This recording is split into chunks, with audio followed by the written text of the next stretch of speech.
ஒரு ஊரில் ஒரு ராஜா இருந்தார். அவர் அடிக்கடி காட்டுக்கு வேட்டையாட போவார். சில நண்பர்களையும் கூட அழைச்சிக்கிட்டு போவார். காட்டுக்கு போனதும் ஆளுக்கு ஒரு பக்கமாக போய் வேட்டையாடுவாங்க. சாயந்தரமாக திரும்பி வருவாங்க.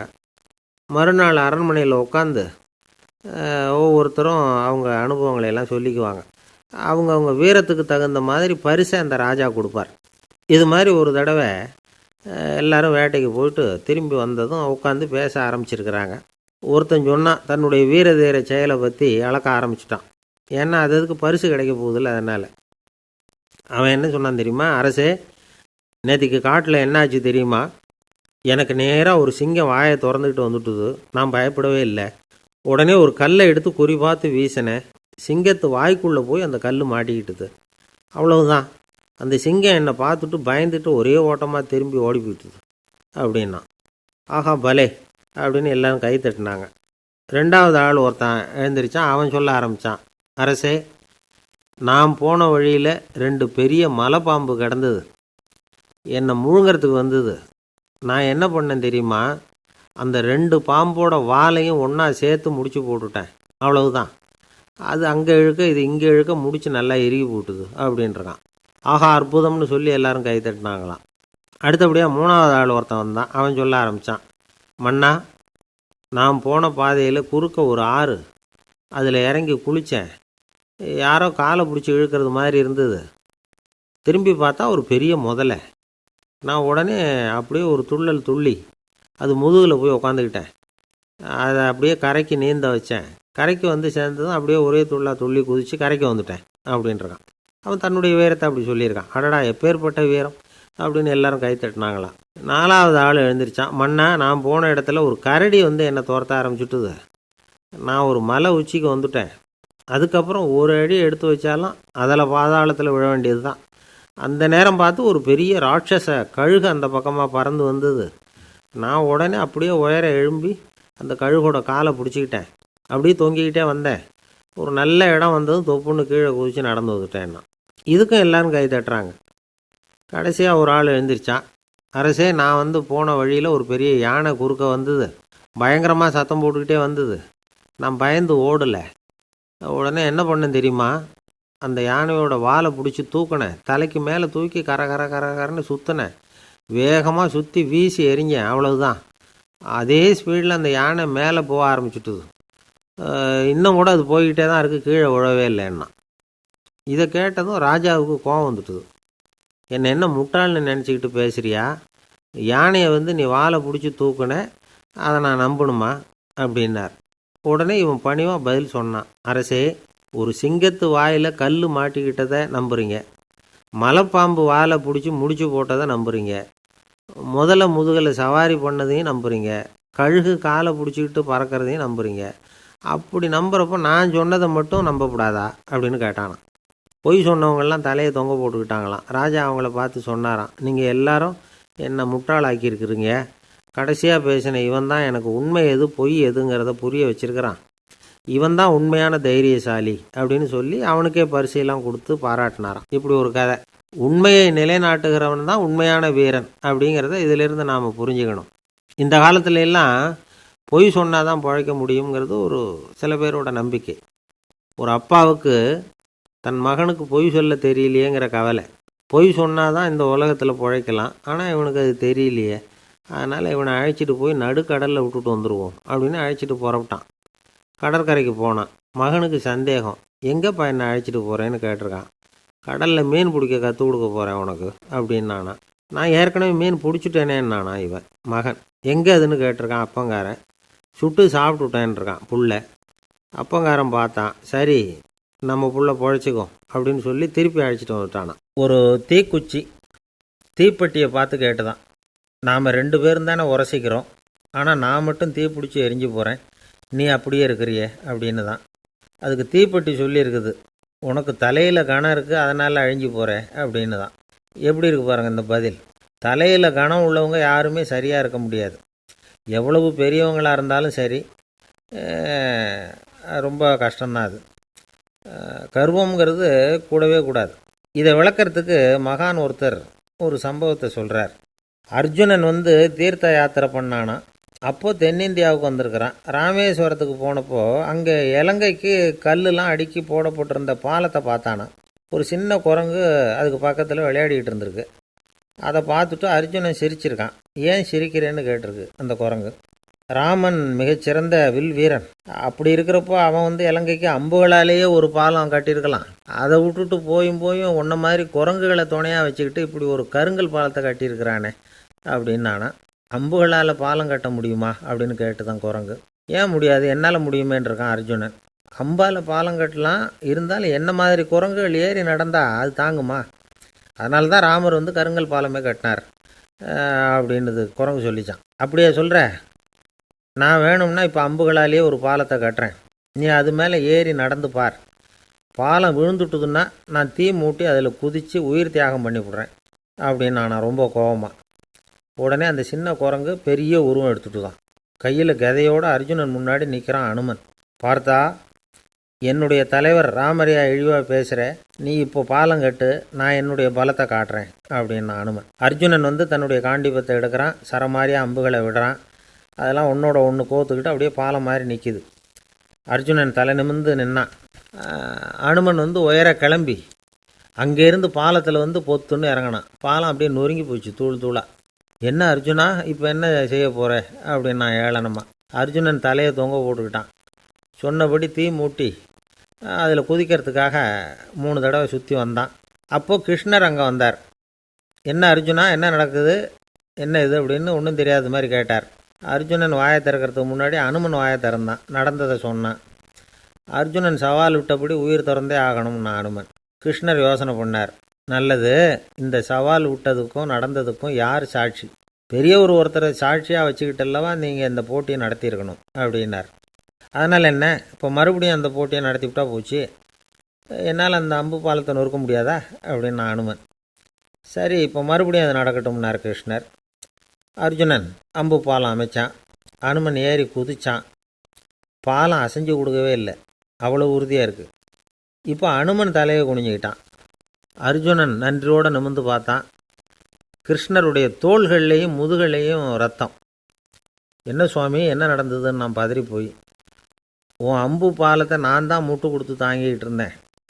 அனுமன் குதித்தப்போ என் மேலே ஏற்பட்ட காயங்கள் இவை. பின்ன உன்னுடைய அம்பு பலத்தினாலேயா பாலம் நின்றுதுன்னு நினைக்கிற அப்படின்னாராம். முதல்ல அர்ஜுனன் அப்புறம் அனுமன் 2 பேருக்குமே கர்வ பங்கம் ஆகிட்டு தான். அதாவது அவங்கக்கிட்ட இருந்த கர்வம் போயிட்டுது. யாராக இருந்தாலும் கர்வம் கூடாதுங்கிறத இதிலேருந்து நாம் புரிஞ்சுக்கணும். இந்த காலத்தில் நாமெல்லாம் எந்த விஷயத்துக்கெல்லாம் கர்வப்பட்டுருக்கோம் தெரியுமா? 2 பெண்கள் தங்களுடைய கணவன்மார்களை பற்றி ரொம்ப பெருமையாக பேசிக்கிட்டாங்களாம். அதில் ஒரு அம்மா சொல்லியிருக்கு, என் வீட்டுக்காரர்கிட்ட எந்த சப்ஜெக்ட் கொடுத்தாலும் சரி அந்த விஷயத்தை பற்றி அழகாக 1 மணி நேரம் பேசுவார் அப்படின்னாங்களாம். உடனே இன்னொரு அம்மா, அது என்ன பிரமாதம், என் வீட்டுக்காரருக்கு சப்ஜெக்டே தேவையில்லை, விஷயமே இல்லாமல் நாள் பூரா பேசிக்கிட்டு இருப்பார் அப்படின்னாங்களாம். துருக்மேனியாவில் அஷ்காபாத் அப்படின்னு ஒரு நகரத்தில் ஒரு புவியியல் விஞ்ஞானி இருந்தார். அவர் ஒரு நாய்க்குட்டி வளர்த்தார். ஒரு நாள் முன்னிரவு நேரம் ஒரு மேஜைக்கு முன்னாடி உட்காந்து அந்த விஞ்ஞானி ஏதோ கணக்கு போட்டுக்கிட்டு இருக்கிறார். அவருக்கு ஒரு சின்ன பெண் குழந்தை, அது தொட்டிலில் தூங்கிட்டு இருக்குது. அந்த நாய்க்குட்டியும் ஒரு மூலையில் படுத்து அது பாட்டுக்கு தூங்கிட்டு இருந்தது. ஒரே அமைதி. அந்த நேரத்தில் திடீர்னு அந்த நாய்க்குட்டி துள்ளி எழுந்திரிச்சிது. நேராக குழந்தைகிட்ட ஓடிச்சு. அந்த குழந்தைய அது போட்டிருந்த ட்ரெஸ்ஸோடு சேர்த்து கவ்வி தூக்குச்சு. தூக்கிக்கிட்டு வாசல் பக்கம் ஓடிச்சு. நாய்க்குட்டி குழந்தைய கவ்வி தூக்க முடியுமாங்கிற சந்தேகம் உங்களுக்கு இல்லையா? நீங்கள் நம்மூர் நாய்க்குட்டியவே பார்த்து பழக்கப்பட்டிருக்கீங்க, அதனால் நம்புறதுக்கு சிரமமாக இருக்கும். அந்த ஊர்லெலாம் அது ரொம்ப ஸ்ட்ராங்காக இருக்கும், ஒரு ஏதோ கண்ணுக்குட்டி மாதிரி இருக்கும். விஞ்ஞானி அதை பார்த்துட்டார். உடனே அந்த நாய்க்கு வெறி பிடிச்சிட்டுதுன்னு முடிவு பண்ணிவிட்டு தன்னோட கை துப்பாக்கி எடுத்துக்கிட்டு ஓடி வந்தார். அவர் வெளியில் நாய்க்குட்டி எங்கே அப்படின்னு பார்த்து தேடுறார். அந்த நேரத்தில் அந்த வீடு இடிஞ்சு விழுது. காரணம் பூமி அதிர்ச்சி. இப்படி பூமி அதிர்ச்சி உண்டாக போகுதுங்கிறது அந்த நாய்க்குட்டிக்கு முன்னாடியே தெரிஞ்சு போச்சு. அதுதான் குழந்தைய தூக்கிட்டு வெளியில் ஓடி வந்திருக்குது. அது மூலமாக அந்த குடும்பத்தையே காப்பாற்றிருக்குது அந்த நாய்க்குட்டி. இந்த சம்பவம் நடக்கிறதுக்கு 3 நாளைக்கு முன்னாடியே சில பிராணிகளுக்கு இப்படி நடக்க போகுதுங்கிறது தெரிஞ்சிருக்குதான். ஆமாம், அந்த நகரத்தில் 3 நாளைக்கு முன்னாடியே பாம்பு, பல்லி இதெல்லாம் அது தங்கியிருந்த வலையை விட்டு வெளியில் ஓடி வந்துட்டுது. அதே மாதிரி அங்கே இருந்த புறாவெல்லாம் பறந்து போயிடுச்சான். இதே மாதிரி யுகோஸ்லோவியாவில் கூட ஒரு நகரம், அங்கே ஒரு நாள் ராத்திரி ஒரு மிருக காட்சி சாலையில் திடீர்னு ஒரு பெரிய கலவரம், கூச்சல், குழப்பம். அங்கே இருந்த கழுதை, புலி, யானை, பறவை எல்லாம் கண்ணாபின்னான்னு கத்த ஆரம்பிச்சுட்டுது. நீர் யானை அதுக்குன்னு போடப்பட்டிருந்த தடுப்பையே தாண்டி குதித்து வெளியில் வந்துட்டு தான். மறுநாள் தான் எல்லாருக்கும் விஷயம் புரிஞ்சுது. அடுத்த நாள் காலையில் அங்கே பூமி எதிர்ச்சி உண்டாயிட்டுது. இப்போ பாருங்கள், அதாவது மனுஷனை போய் தீர்க்கதரிசி அது இதுன்னு சொல்லிகிட்டு இருக்கிறோம். இவனை விட அது பரவாயில்லைன்னு தோணுது. அதாவது மிருகங்கள் ஒன்று நடக்க போகுதுங்கிறத முன்னாடியே புரிஞ்சுக்குதே. சரி, இதெல்லாம் எப்படி அது முன்கூட்டி புரிஞ்சுக்குது? அதுதான் படைப்பு ரகசியம். அதை கண்டுபிடிக்கிறதுக்கு தான் மனுஷன் வந்து ஆராய்ச்சி பண்ணிகிட்டு இருக்கிறான். விஞ்ஞானிகளோட ஆராய்ச்சியெல்லாம் ஒரு பக்கம் இருக்கட்டும், வீட்டுக்குள்ளேயே சில ஆராய்ச்சி பண்ணி பாருங்களேன். இப்போ சில யோசனை சொல்லி அதை சோதனை பண்ணி பாருங்க அப்படின்னு ஒருத்தர் சொன்னாராம். அதாவது இப்போ மழை வருமா வராதா அப்படின்னு தெரிஞ்சுக்கணுமா, உடனே ஒரு பூனைக்குட்டி பின்னாடியே மெதுவாக போய் அது என்ன செய்யுதுன்னு கவனித்து பார்க்கணும். பூனைக்குட்டி தன்னோட பாதத்தினால சுகத்தில் வந்து அப்படி கீறிக்கிட்டு இருக்கும். அப்படி கீறினா கண்டிப்பாக மழை வரும். சில சமயம் பூனைக்குட்டி அப்படியே மல்லாந்து படுத்துக்கிட்டு பாதத்தை உயர தூக்கும், அப்படியும் இப்படியும் புரளும். இப்படி செஞ்சதுன்னா அன்னைக்கும் மழை இருக்காது. அதனால் முன்னாடி இருந்தது மழை வர்றதுக்கு அறிகுறி, இது மழை இல்லைங்கிறதுக்கு அறிகுறி. பறவைகள், பிராணிகள் இதுகளோட நடவடிக்கைகளை பார்த்துட்டு அதையெல்லாம் அடிப்படையாக வச்சு தான் காலநிலையை கண்டுபிடிக்கிற கருவிகளை கண்டுபிடிச்சிருக்கிறாங்க. வாத்து இருக்குல்ல, சில சமயம் தன்னோட அழகை தன்னோட இறகுகளில் அப்படியே புதைச்சிக்கும். அப்படி செஞ்சால் குளிர்காலம் வரப்போகுதுன்னு அர்த்தம். பருவநிலை குளிராக மாறப்போகுதுங்கிறதுக்கு இதுதான் அறிகுறி. சிட்டுக்குருவி இருக்குதுல்ல, அதெல்லாம் புழுதியில் உழுந்து புரளும், சிறகுகளை வந்து படபடன்னு அடிச்சுக்கும். அப்படி செஞ்சால் மழை வரப்போகுதுன்னு அர்த்தம். ஒன்று மட்டும் நாம் நல்லா தெரிஞ்சுக்கணும், இயற்கையின் சீற்றம்னு சொல்கிறோம் இல்லையா, இயற்கை ஏன் நம்ம மேலே கோவப்படுது? இயற்கையை நாம் அனுசரித்து போகிறதில்ல, அதனால் கோவப்படுது. காடுகளை அழிக்கப்படாது, விலங்குகளை கொல்லக்கூடாது, இயற்கை ஏற்படுத்தி வச்சுருக்கிற சமநிலையை கெடுக்கக்கூடாது. அதை புரிஞ்சுக்கிட்டு வாழ்ந்தோம்னா பூமியும் நடுங்காது, நாமளும் நடுங்க வேண்டிய அவசியம் இருக்காது. ஒருத்தர் இருந்தார், சாராய கடைக்கு போனாராம், நிறைய சாப்பிட்டார். அப்புறம் சொன்னார், இது ரொம்ப அற்புதமான சரக்கு போல் இருக்குது, உள்ளே போன உடனே இந்த பூமியே நடுங்கிறது மாதிரி இருக்குது எனக்கு அப்படின்னாராம். இதுக்கு கடைக்காரர் சொல்லியிருக்கார், நீங்கள் சாப்பிட்டது வெறும் பச்சை தண்ணி தாங்க, இப்போ ஏற்பட்டிருக்கிறது நிஜம் பூமி அதிர்ச்சி அப்படின்னாராம். ஒருத்தர் மனசில் நிம்மதி இல்லாமல் உட்காந்துருந்தார். என்ன சார் விஷயம் அப்படின்னு விசாரித்தேன். அகலக்கால் வச்சுட்டேன், அதுதான் அவதிப்படுறேன்னார். விவரமாக சொல்லுங்கன்னு. வீடு கட்டணும்னு ஆரம்பித்தேன், வேலை பாதியிலேயே நிற்கிது, கையில் பணம் இல்லை அப்படின்னார். இது மாதிரி ஆசாமிகள் பல பேரை நீங்கள் பார்த்துருக்கலாம். இவங்கெல்லாம் சுலபமாக மன அழுத்தத்துக்கு ஆளாயிடுறாங்க. மன உளைச்சல், அதாவது ஸ்ட்ரெஸ் அப்படின்னு சொல்கிறோமே, அதுக்கு அடிப்படையான சில காரணங்கள் உண்டு. அதாவது மிகையாக திட்டமிடுதல் அப்படிங்கிறதும் ஒரு முக்கியமான காரணம். நடைமுறை சாத்தியம் என்னங்கிறத மனசில் வச்சுக்கிட்டு எந்த திட்டத்தையும் தீட்டணும், அப்போ தான் அது சரியாக வரும். ரெண்டாவது காரணம் என்ன தெரியுமா, ஒரே நேரத்தில் பல்வேறு செயல்களில் ஈடுபடுறது. தொலைபேசியில் பேசிக்கிட்டே கையில் இருக்கிற கடிதத்தை படிச்சுக்கிட்டே எதிரில் உட்காந்துக்கிட்டு இருக்கிறவருக்கும் அப்பப்போ பதில் சொல்லிக்கிட்டு மனசில் பல்வேறு சிந்தனைகளை அப்படியே ஓட விட்டுக்கிட்டு இருக்கிறது, இதுவும் மன அழுத்தத்தை உண்டாக்குது. மூணாவது காரணம், எதுலேயும் வெற்றி மட்டும் எதிர்பார்க்குற ஒருதலைப்பட்சமான ஆர்வம். நாம் தொட்டதெல்லாம் வெற்றியாகவே முடியணும் அப்படின்னு எதிர்பார்க்குறவங்க ஏதாவது ஒன்றில் தோல்வியை கண்டால் தோண்டு போயிடுறாங்க. எப்படியும் முடியலாம்ங்கிற எண்ணம் ஏற்கனவே நமக்குள்ளே இருந்துட்டுதுன்னா அந்த அவஸ்தை வராது. அதனால் அதுவும் நம்ம வளர்த்து கொள்ள வேண்டிய ஒரு குணம். மன உளைச்சல் ஏற்படுறதுக்கு இன்னொரு காரணம், எதையும் வேகமாக செஞ்சுடணும் அப்படிங்கிற துடிப்பு. அந்த துடிப்பே மனசை அழுத்த ஆரம்பிச்சிடும். எந்த ஒரு காரியத்திலையும் தாமதமோ இடையூறோ ஏற்பட்டால் அதை பொறுத்துக்கிற மனப்போக்கம் வேணும். அது இல்லாதவங்க அழுத்தத்துக்கு ஆளாயிடுறாங்க. சில பேர் வேலைன்னு எந்த நேரம் பார்த்தாலும் வேலையே கதின்னு கிடப்பாங்க. பொழுதுபோக்குக்கோ உடற்பயிற்சிக்கோ குடும்பத்தில் உள்ளவங்க அல்லது நண்பர்கள் கூட கலந்துரையாடவோ கொஞ்சம் கூட நேரம் ஒதுக்க மாட்டாங்க. இந்த சுபாவம் மன அழுத்தத்தை உண்டு பண்ணும். இதையெல்லாம் புரிஞ்சுக்கிட்டு அதிலிருந்து விடுபடுறது எப்படின்னு யோசிக்கணும். வல்லுநர்கள் இது தொடர்பாக சில யோசனைகளை சொல்லி வச்சுருக்கிறாங்க. அது என்னென்னா, வாழ்க்கைங்கிறது பிரச்சனைகளால் பின்னப்பட்ட ஒன்று, அது எப்போவுமே முடிவடையாத ஒரு தொடர்கதை அப்படிங்கிறத முதல்ல நாம் புரிஞ்சுக்கணும். ஒரே நேரத்தில் ஒரு காரியத்தில் மட்டுமே நாம் கவனம் செலுத்தணும். அடுத்தவங்க காரியத்தில் தலையிடக்கூடாது. எதையும் பேச ஆரம்பிக்கிறதுக்கு முன்னாடி நம்மை நாமே கேட்டுக்க வேண்டிய கேள்வி 2. 1, நான் சொல்ல போகிறது ரொம்ப முக்கியமானதா? 2வது, நான் சொல்கிறத அவங்க கேட்குறதுக்கு ஆசைப்படுறாங்களா? நான் பேசுகிறதுக்கு அது சரியான நேரம் தானா? இதை யோசித்து பார்த்ததுக்கப்புறம் எதையும் பேச ஆரம்பிக்கணும். முடிஞ்ச அளவுக்கு வளைந்து போகிற சுபாவத்தை வளர்த்துக்கணும். நம்ம நேரம் விலை மதிப்பு இல்லாதது, அதை வீணாக்கக்கூடாது. சிரிக்க தெரியலனாலும் பரவாயில்ல, முகத்தில் கொஞ்சம் புன்முறுவலாவது காட்டணும். இதெல்லாம் ரொம்ப முக்கியம். அடுத்தவங்க ஏதாவது செஞ்சால் உடனே நன்றி சொல்ல மறக்கக்கூடாது. தினமும் கொஞ்சம் நேரத்தை தனிமையில் செலவு பண்ணணும். மன உளைச்சலிருந்து விடுபடுறதுக்கு 3 முக்கிய வழிகள் சொல்கிறாங்க. அதை சுருக்கமாக ரெட் அப்படின்னு சொல்கிறாங்க. RED ஆங்கில எழுத்தில். அந்த முதல் எழுத்து R, அது என்னென்னா ரிலாக்ஸேஷன், அதாவது இடை ஓய்வு. ரெண்டாவது E எக்ஸர்சைஸ், உடற்பயிற்சி. மூணாவது டயட், திட்டமிட்ட உணவு முறை. அதனால் தியானம், மூச்சு பயிற்சி இதெல்லாம் இந்த இடை ஓய்வுக்கு வழிகள். எந்த வேலையையும் தொடர்ந்து செய்யக்கூடாது. எல்லார்கிட்டையும் கலகலப்பாக பழகணும். மாதத்துக்கு ஒரு நாளாவது குடும்பத்தோடு வெளியில் போயிட்டு வரணும். சுலபமான உடற்பயிற்சிகளை செய்யலாம். உடற்பயிற்சிங்கிறது நமக்காக நாம் செய்கிற ஒரு நீண்டகால முதலீடு அப்படின்னு சொல்லுவாங்க. அதாவது லாங் டேர்ம் இன்வெஸ்ட்மெண்ட்டாக. அளவோடு சாப்பிட்ணும், மெதுவாக சாப்பிட்ணும். இதெல்லாம் கொஞ்சம் மனசில் வச்சுக்கிட்டு நடந்துக்கிட்டால் மகிழ்ச்சியாக வாழலாம். சில பேர் சாப்பாட்டு விஷயத்தில் ரொம்ப அக்கறை எடுத்துக்கிறது உண்டு. ஒரு குண்டு ஆசாமி சாப்பிட உக்காந்தார். முதல்ல ஒரு மாத்திரை சாப்பிட்டார். எதுக்குன்னு கேட்டோம். பசி எடுக்கிறதுக்குன்னார். சாப்பிட்டு முடித்தார். பிறகு மறுபடியும் ஒரு மாத்திரை சாப்பிட்டார். இது எதுக்குன்னு கேட்டோம். சாப்பிட்டது ஜீரணமாகறதுக்கு அப்படின்னார். ஒரு நண்பர் அவசரமாக என்கிட்ட ஓடி வந்தார். அப்புறம் சொன்னார், என்னால் நம்பவே முடியல சார், என் பையனை அப்படி அப்படின்னு சொல்லி ஆச்சரியப்பட்டார். உங்கள் பையன் அப்படி என்ன தான் செஞ்சுட்டான் அப்படின்னு கேட்டேன். என்னால் முடியாத ஒரு காரியத்தை அவன் செஞ்சுட்டான் சார் அப்படின்னார். அது என்னன்னு தான் சொல்லுங்களேன். என்ன 5வது வகுப்பில் அவன் ஒரே தடவையில் தேறிட்டான் சார். அதாவது ஒரே அட்டம்ப்டில் பாஸ் ஆகிருக்கான் அப்படின்னார் மூச்சு வாங்க. கஷ்டப்பட்டு பரீட்சை எழுதுனது அவன், இவருக்கு ஏன் மூச்சு வாங்குது? நம்மால் செய்ய முடியாத ஒரு காரியத்தை இன்னொருத்தர் செய்யும் பொழுது அது நமக்கு ஆச்சரியமாக இருக்குது. சர்க்கஸ் பார்க்குறோம், ஒருத்தர் அந்த இடத்துல தொங்குறார், அது நமக்கு ஆச்சரியம். ஏன்னா அது நம்மால் முடியாத காரியம். நம்மால் முடியாத ஒன்றை அடுத்தவர் எளிதாக செய்யும் பொழுது நாம் மருள்வது இயற்கை. இதை தான் தொல்காப்பியம் மருட்கை அப்படின்னு சொல்லுது.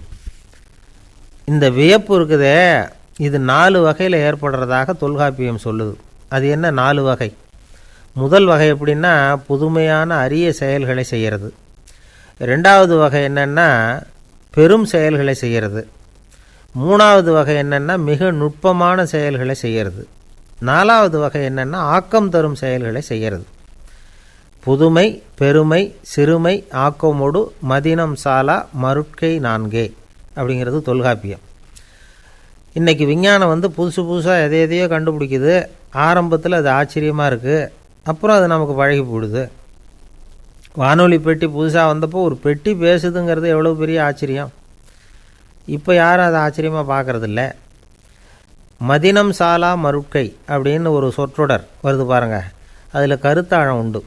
எதை பற்றியும் போதுமான அளவு புரிந்து கொள்ளாத போது ஒருத்தர் ஆச்சரியப்படுறார். புரிந்து கொண்ட பிறகு ஆச்சரியம் மறைஞ்சு போடுது. மிக நுட்பமான செயல்களும் நம்ம ஆச்சரியப்பட வைக்கும். ஒரு அரிசியில் ஒரு திருக்குறள் எழுதி காட்டுறாங்க. ஒரு முட்டை ஓட்டுக்குள்ளே ஓவியம் தீட்டி காட்டுறாங்க. கருங்கல் சிற்பங்களில் எவ்வளவு நுட்பமான வேலைப்பாடுகளை எல்லாம் பார்த்து ஆச்சரியப்படுறோம். இது மாதிரி ஆக்கப்பூர்வமான அரிய செயல்களை செய்கிறது கூட வியப்பை உண்டு பண்ணும். குப்பை கூலங்களை கூட வாழ்க்கைக்கு பயன்படுகிற பொருளாக மாற்றுகிறவர்கள் இருக்காங்க. அவர்களுடைய செயல் வியப்பு அளிக்குது. இடைக்காட்டு சித்தர் பாடின 30 நூலில் வர்ற ஒரு பாடல், ஆற்றல் பிறர் அறிதலின் அகம் கிளர்வு உறுதலின் கற்று அறி பாணர் கெழுமிய கோடலின் தோற்றம் உருகவே போற்றல் சால் வியப்பே. ஒருத்தருடைய ஆற்றல் தெரியாமல் இருந்தது, அவருடைய அரிய செயலை பார்க்கும் பொழுது வியப்பாக இருந்தது, மனசுக்குள்ள கிளர்ச்சி. பாவலர்கள் இவர்களுடைய புகழை பாடி மற்றவர்களும் தெரிந்து கொள்ளுமாறு செய்கிறார்கள் அப்படிங்கிறது தான் ஒரு யதார்த்தமான உண்மை. ஆக எல்லா வகையிலும் மக்கள் தங்களுடைய வாழ்க்கையில் முன்னேறுவதற்கான வழிகாட்டுகிற ஒரு மெய்ப்பாடு தான் வியப்புங்கிறது. இந்த காலத்தில் நம்ம எப்படியெல்லாம் ஆச்சரியப்பட வைக்கிறாங்க. ஒரு ஆளை பிடிச்சி ஜெயிலில் கொண்டு வந்தாங்க. ஜெயில் அதிகாரி அவனை ரொம்ப ஆச்சரியமாக பார்த்தாரான். இவன் கேட்டான், ஏன் சார் அப்படி பார்க்குறீங்க, நான் இப்போ இங்கே வர்றது உங்களுக்கு ஆச்சரியமாக இருக்குதா அப்படின்னு கேட்டிருக்கான். இதுக்கு ஜெயில் அதிகாரி சொல்லியிருக்கார், நீ இப்போ இங்கே வந்ததில் எனக்கு ஒன்றும் ஆச்சரியம் இல்லைப்பா. ஏற்கனவே நீ இங்கேருந்து விடுதலையாகி போய் 6 மாதம் ஆச்சு. இவ்வளவு லேட்டாக வர்றியே, அதுதான் எனக்கு ஆச்சரியமாக இருக்குது அப்படின்னாராம். என்னை விட யோக்கியம் இந்த உலகத்தில் வேறு யாரும் இல்லை சார் அப்படின்னார் ஒருத்தர். அவரை விட அயோக்கியன் வேறு யாரும் இருக்க முடியாதுங்கிற முடிவுக்கு கேட்டவங்க வந்துட்டாங்களாம். மனுஷனுக்கு இருக்கிற ஒரு மிகப்பெரிய குறையே தன்கிட்ட இருக்கிற குறை அவனுக்கு தெரியாமல் போகிறது தான். ஆனால் அடுத்தவங்ககிட்ட இருக்கிற குறை இவனுக்கு தெளிவாக தெரிஞ்சிடும். ஒரு ஒட்டகம் ஒரு கொக்கை பார்த்து ஒரு கேள்வி கேட்டுதான். என்ன கேள்வி தெரியுமா? உன் கழுத்து ஏன் இப்படி வளைஞ்சி போயிருக்குது அப்படின்னு கேட்டிருக்கு. இதுக்கு உடம்பே வளைச்சல். இது போய் கொக்கை கிண்டல் பண்ணுது. இன்றைக்கி மனித சுபாவமும் கிட்டத்தட்ட இப்படி தான் இருக்குது. இந்த உலகத்தில் குறையில்லாத மனிதர்கள் யாரும் கிடையாது, நாம் உள்பட. அப்படிங்கிறத முதல்ல நாம் நல்லா புரிஞ்சுக்கணும். ஒரு ஊரில் ஒரு விற்பனை நிலையம் இருந்தது. செல்ல பிராணிகளை விற்பனை செய்கிற நிலையம் அது. நாய், கிளி, பூனை இப்படி நிறைய வச்சு விற்பனை பண்ணிகிட்டு இருக்கிறாங்க. நாய்க்குட்டி விற்பனை செய்கிற பகுதியில் ஒரு சிறுவன் நின்றுக்கிட்டு இருந்தான். விற்பனை செய்கிற ஆளுகிட்ட விலை கேட்டுக்கிட்டு இருந்தான். அதோ இருக்குதே அந்த நாய்க்குட்டி என்ன விலை அப்படின்னு கேட்டானா. 1000 ரூபா அப்படின்னாரான். சரி, அது வேணாம், இது என்ன விலைன்றிருக்கான். 500 ரூபா அப்படின்னாரான். இந்த சின்ன பையன் கையில் வச்சுருந்தது வெறும் 50 ரூபா தான். அதனால் இதை விட குறைச்சலாக கிடைக்குமான்னு பார்த்துருக்கான். அந்த கடையில் ஒரு மூலையில் சரியாக கவனிக்கப்படாமல் ஒரு நாய்க்குட்டி படுத்து கிடந்தது. பாவமாக கத்திக்கிட்டு இருந்தது. அதை பார்த்ததுமே இவனுக்கு அது ரொம்ப பிடிச்சி போச்சு. உடனே அந்த கடைக்காரரை பார்த்து, அதுவும் அந்த மூலையில் படுத்து கிடக்குதே அந்த நாய்க்குட்டி என்ன விலை அப்படின்னு கேட்டிருக்கான். தம்பி, அது ஒரு கால் ஊனம், அதனால் அது உன்னோட குதித்து விளையாடவோ ஓடுறதோ அதால் முடியாத காரியம் அப்படின்ட்டுருக்கார் அவர். அது தெரிஞ்சு தாங்க கேட்குறேன், அதோட விலை என்ன அதை மட்டும் சொல்லுங்களேன் அப்படின்ட்டுருக்கான். தம்பி, இது கால் ஊனம் உள்ள ஒரு நாய். இதை போய் காசு கொடுத்து வாங்கிறதுக்கு யாராவது பிரியப்படுவாங்களா? இதை நான் உனக்கு இலவசமாகவே தர்றேன், எடுத்துகிட்டு போ அப்படின்னாரான். இதை கேட்டதும் அந்த சிறுவனுக்கு கோபம் வந்துட்டு தான். நீங்கள் ஒன்றும் சும்மா கொடுக்க வேணாம், இந்தாங்க 50 ரூபா, இதை வச்சுக்கிட்டு நாய்க்குட்டியை கொடுங்க அப்படின்ட்டுருக்கான். அவருக்கு ஒன்றும் புரியல, ஆச்சரியமாக இருந்தது. சரின்னு பணத்தை வாங்கிட்டு நாய்க்குட்டியை தூக்கி கொடுத்தார். அந்த சிறுவன் அந்த நாய்க்குட்டியை 2 கையாலையும் வாங்கினா, மார்போடு பிரியமாக சேர்த்து அணைச்சிக்கிட்டான். தெருவில் இறங்கி நடக்கிறான். அப்படி நடக்கும்பொழுது தான் பார்க்குறார், கடைக்காரர் ஆச்சரியமாக அவனை பார்க்குறார். அப்போ தான் அவருக்கு ஒரு விஷயம் புரியுது. அந்த சிறுவன் தெருவில் நாய்க்குட்டியை மார்போடு அணைச்சிக்கிட்டு விந்தி விந்தி நடந்து போய்கிட்டு இருக்கிறான். ஆமாம், அவனுக்கும் ஒரு கால் ஊனம். இந்த நாய்க்குட்டியை யாருமே வாங்க மாட்டாங்கன்னு நினச்சிக்கிட்டு இருந்தார். குறையுள்ள அதுக்கும் ஒரு எஜமானன் கிடச்சிட்டான். அதனால் ஊனம் ஒரு குறை இல்லை அப்படிங்கிற உண்மையை அந்த கடைக்காரர் புரிஞ்சுக்கிட்டாராம். நம்மால் ஒருத்தர் கொஞ்சம் வயசானவர், எழுந்திரிச்சு சரியாக நடக்க முடியாது, சாய்வு நாற்காலியிலேயே எப்பவும் உட்காந்துருப்பார். அவர் தனக்கு துணையாக ஒரு நாயை பக்கத்தில் வச்சுருந்தார். அதுவும் ரொம்ப வயசான ஒரு நாய், எழுந்திரிக்கவே சிரமப்படும், நடக்கவும் முடியாது. அவர் பக்கத்திலே இதுவும் சோர்ந்து போய் படுத்து கிடக்கும். அந்த பெரியவரை பார்க்க வந்த ஒருத்தர் கேட்டார், ஏங்க, ஒரு சின்ன பையனை உங்களுக்கு துணையாக வச்சுக்கப்படாதா? இந்த நாயை உங்களுக்கு பாதுகாப்பாக வச்சுருக்கிறீங்களே, உங்களுக்கு ஒரு ஆபத்துன்னா இது எப்படி உங்களுக்கு உதவ முடியும் அப்படின்னார். அப்போ அவர் சொன்னாராம், எனக்கு ஒரு ஆபத்துன்னா அந்த சமயத்தில் இந்த நாய் என்னை தனியாக விட்டுட்டு ஓடி போயிடாமல் இருக்கணும்ல, அதுக்காக தான் இதை நான் வச்சுருக்கிறேன் அப்படின்னாராம். ஒரு இலக்கிய கூட்டம் ஏற்பாடு பண்ணியிருக்கிறோம், நீங்கள் அவசியம் அதில் பேசணும் அப்படின்னு கேட்டுக்கிட்டார் ஒருத்தர்.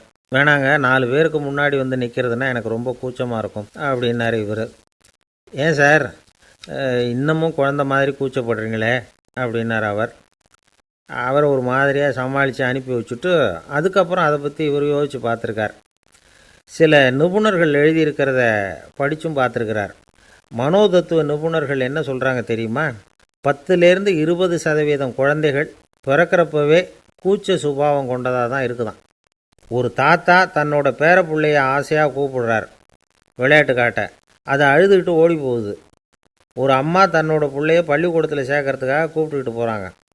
அந்த பிள்ளை அம்மாவோட முந்தானையில் ஒளிஞ்சிக்கிட்டு வெளில வரமாட்டேங்குது. இவங்களெல்லாம் எப்படி சமாளிக்கிறது? குழந்தைகளோட கூச்ச சுபாவத்தை போக்குறது எப்படி? இதுக்கு நிபுணர்கள் சில யோசனைகளை சொல்லியிருக்கிறாங்க.